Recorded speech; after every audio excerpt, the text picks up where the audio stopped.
अंधा और लालटेन। ये कहानी एक छोटे से गांव की है जहां एक वृद्ध व्यक्ति रहता था। उसका नाम रामदास था और वह जन्म से ही अंधा था। उसकी आंखें देखने में असमर्थ थी, लेकिन उसका मन जान और अनुभव से भरा हुआ था।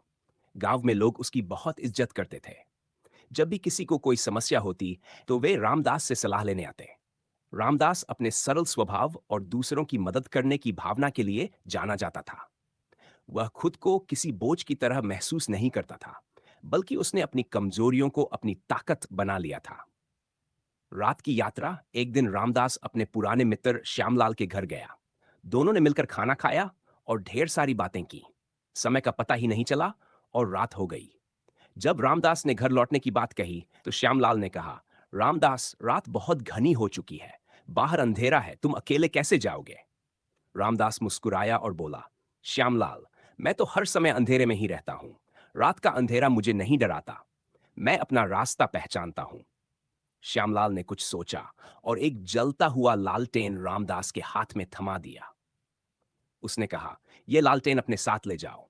हो सकता है कि कोई और तुम्हें रास्ते में देख सके और टकराने से बच सके। रामदास ने लालटेन ले लिया और अपने घर की ओर चल पड़ा। युवक से भेंट रास्ते में रामदास को एक युवक मिला। वह गांव का ही एक लड़का था जिसका नाम मोहन था। मोहन ने रामदास को जलते हुए लालटेन के साथ देखा और वह हंसने लगा। उसने मजाक करते हुए कहा, बाबा, आप तो अंधे हैं। आपको तो अंधेरे और रोशनी का कोई फर्क ही नहीं पड़ता। फिर आप लालटेन लेकर क्यों चल रहे हैं? रामदास ने मोहन की बात को गंभीरता से लिया और रुककर मुस्कुराया। फिर उसने शांत स्वर में कहा, बेटा, ये लालटेन मैंने अपने लिए नहीं, बल्कि तुम्हारे जैसे लोगों के लिए जलाया है। मोहन आश्चर्यचकित होकर बोला, मेरे लिए? इसका क्या मतलब है, बाबा? रामदास ने समझाया, देखो बेटा, मैं तो अंधा हूं। मुझे न रोशनी दिखती है न अंधेरा, लेकिन तुम तो देख सकते हो।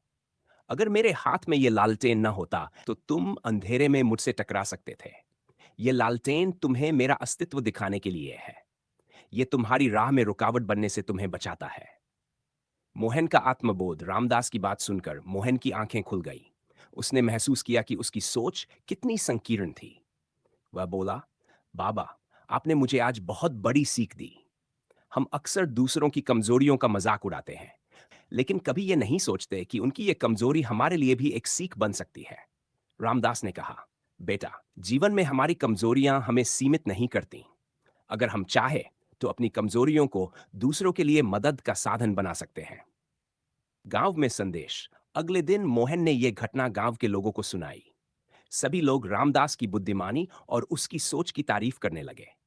यह कहानी गांव में फैल गई और हर कोई रामदास से प्रेरणा लेने लगा।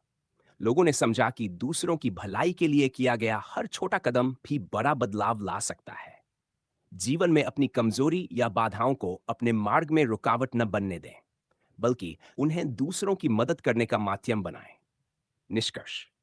इस कहानी से हमें यह सीख मिलती है कि जीवन में हमारी कमजोरियां हमें सीमित नहीं करती। यदि हम सकारात्मक सोच रखें, तो हम अपनी सीमाओं के बावजूद दूसरों की मदद कर सकते हैं और समाज को बेहतर बना सकते हैं। रामदास का यह छोटा सा कार्य इस बात का प्रमाण है कि दूसरों की भलाई के लिए किए गए प्रयास हमेशा याद रखे जाते हैं और समाज में सकारात्मक परिवर्तन लाते हैं।